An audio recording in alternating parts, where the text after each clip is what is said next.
Fright Fest is the UK's leading film festival for the latest horror and fantasy films.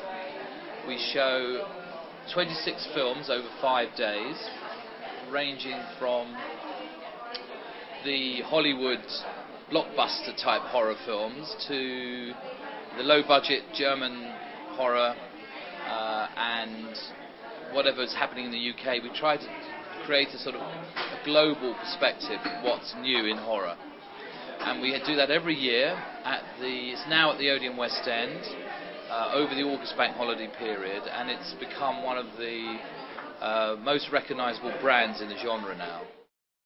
What we discovered was that in the UK there was no yearly festival for the genre. And we knew that there were Stitches, we knew about Toronto.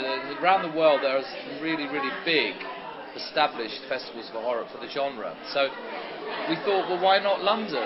It doesn't make sense given the fact that it is London, you know, and it should be able to embrace all kinds of tastes in film and cinema. So that was the inspiration, really. And Ian Rattray, one of the co-directors, had a very good relationship, or still does, but had a good relationship with the guy who managed the Prince Charles. So we were able to do our deal quite quickly, really. So that's how it started in the year 2000. I suppose what was significant was the fact that we screened The Devil's Backbone, because Guillermo del Toro came over, and that was the first time that we met Guillermo, and it really was the beginning of a fantastic relationship, which culminated with him giving us the world premiere of Pan's Labyrinth and choosing us over the London Film Festival. And it all goes back to the year 2000, when we were the first festival to screen The Devil's Backbone, and so that's definitely a memory, because seeing the film was amazing, and realising, you know, sometimes it's great when you discover a talent and you're one of the first to see it. It's a very exciting feeling. And I suppose another memory, for different reasons. Now I'm actually talking about 2001, by the way, not 2000, because I wasn't involved in the one that first started.